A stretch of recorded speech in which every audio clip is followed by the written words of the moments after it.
Good morning students. आज से मैं आपकी रिवीजन स्टार्ट कर रही हूँ। पिछले 2 दिन से आप लगातार हीगल पर ही क्वेश्चन कर रहे हैं। मैं आज उसका द्वंद्वात्मक सिद्धांत आपको बताने जा रही हूँ। हमारे जो सबसे पहला टॉपिक है दैट इज़ हमारा फिलोसोफर, वो है हीगल। हीगल जिनका जन्म हुआ 1770 में जर्मनी के स्टटगार्ट में। ट्यूबिंग विश्वविद्यालय में धर्मशास्त्र इन्होंने पढ़ा है 1793 में। उसके बाद 1816 में एक रेक्टर के रूप में स्कूल में लगे थे। अब नौकरी देखें इनकी जॉब, तो वो इन्होंने हीडलबर्ग विश्वविद्यालय में प्रोफेसर के पद पर काम किया और मृत्यु तक फिलॉसफी के प्रोफेसर रहे बर्लिन विश्वविद्यालय में। इनकी कृतियाँ मुख्य रूप से 4 हैं। पहली, the phenomenology of spirit, the logic, the philosophy of right, the philosophy of history. अब बच्चों, जैसा आपको नज़र आ रहा है, पीपीटी के माध्यम से मैंने आपका पूरा 16 मार्क्स का जो क्वेश्चन है ना, वो तैयार करके आप लोगों को दिया है। जैसे द्वंद्वात्मक पद्धति है क्या? अगर आपको याद हो क्लास का वो टाइम जब मैं आपको बात किया करती थी, हम ब्लैक बोर्ड पे बनाया करते थे, इसको याद होगा आपको, जब मैं आपको वाद, प्रतिवाद और संवाद समझा रही थी, राइट? जहाँ पर वाद जो था वो एक मौलिक, जैसे हम कहते हैं मेरे अचानक से मन में आया एक ख्याल, इस पद्धति का प्रयोग केवल 2 जनों में कर सकते हैं, ठीक है? जिसका मतलब है कि कोई भी 2 व्यक्ति, जिसमें पहला व्यक्ति बोलने वाला जिसने पहले किसी बात को कहा, मौलिक जिसका विचार आया, अब नेचुरल है कि उस व्यक्ति ने जब मौलिक विचार रखा तो सामने वाला जो उसके सामने बैठा है उसके अंदर उस विचार को लेकर कुछ और बातें उसके अंदर आएगी, राइट?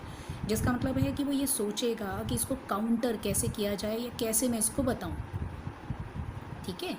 अब जैसे इसमें से तो आप पूरा पढ़ लोगे कि द्वंद्वात्मक पद्धति है क्या। मैंने इसे पूरा लंबे में आपको पूरा, जैसे बोलते हैं ना, विस्तार में दिया हुआ है।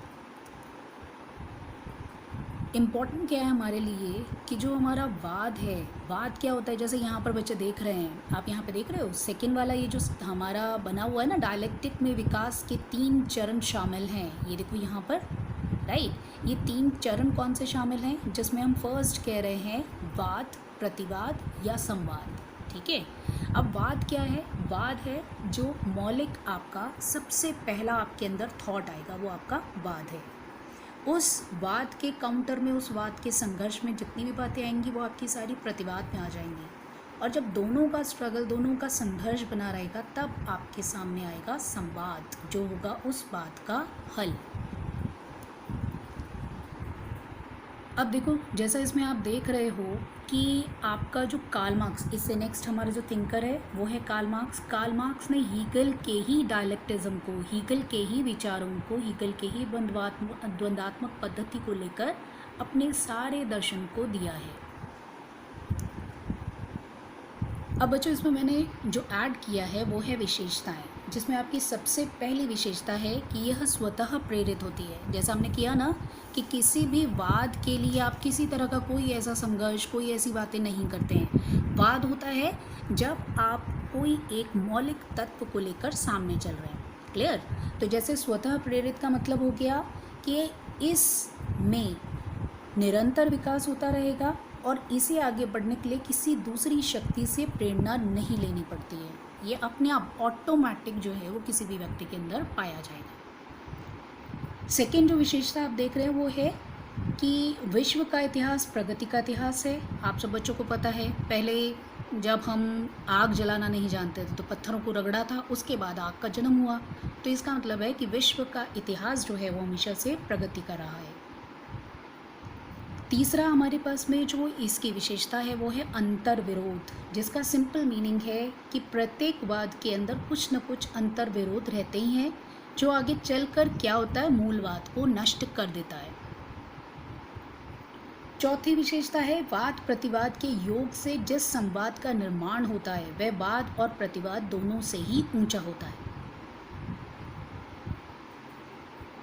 फिफ्थ हमारी विशेषता है कि द्वंद्ववादी प्रक्रिया में विश्व में होने वाली प्रत्येक घटना विवेकपूर्ण होती है, क्योंकि यह घटना के घटित होने के अंदर या पीछे विश्वात्मा काम करती है। अब विश्वात्मा क्या कह रहे हैं हीगल?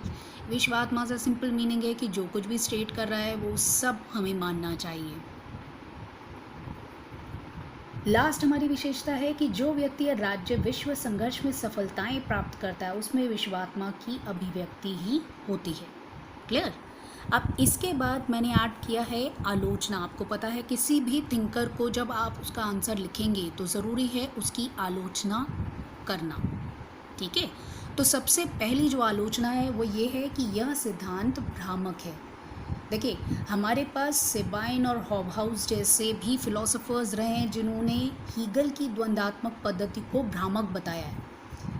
हीगल ने इस सिद्धांत का प्रयोग बड़े मनमाने ढंग से किया है, जिस कारण सच्चाई का ज्ञान होने के साथ मतलब हमें सच्चाई का ज्ञान नहीं होता है। क्लियर। यह पद्धतियाँ भ्रांतियों में हमें उलझा देती हैं। सेकेंड हमारे पास है कि यह सिद्धांत तर्क विरुद्ध है, जिसका इम्पॉर्टेंट फैक्टर ये है कि इसके अंदर आप सिर्फ अनावश्यक कल्पनाएं करते जा रहे हैं जो कि असंगत है। तीसरा इसकी आलोचना है कि सेबाइन ने हीगल की द्वंद्वात्मक पद्धति की आलोचना की है इस आधार पर कि यह शक्ति सही व्यक्ति को तथा सही राज्य से ही मिलती है, परंतु अगर यह व्यक्ति ही गलत हो तो हमें कहाँ से कोई चीज़ प्राप्त होगी। नेक्स्ट है हमारे पास राष्ट्रवाद की भावना का प्रबल होना, जिसका सिंपल मीनिंग है कि जर्मनी ने क्या किया था। जर्मनी में राष्ट्रवाद को इतना ज़्यादा बढ़ा दिया गया था कि 2 वर्ल्ड वॉर्स जो है, 2 मतलब इम्पॉर्टेंट वॉर्स उन्हें देखनी पड़ गई थी। राइट। अब हमारे पास में इसकी जो आखिरी आलोचना है वो ये है कि इसके अंदर वैज्ञानिक यथार्थता का अभाव है, जिसका सिंपल मीनिंग निकलता है कि किसी भी स्थिति को मनमाने ढंग से और प्रतिवाद मान लिया जाना, मनमाने तर्कों से उसका समर्थन किया जाना गलत है। ठीक है। अब इसके बाद में बच्चे जानते हैं कि किसी भी चीज़ को करने के लिए हमें जो है वो निष्कर्ष उसका देना ज़रूरी है। आप किसी भी थिंकर की आलोचना ज़रूर कर सकते हो, लेकिन क्योंकि वो सारी फिलॉसफी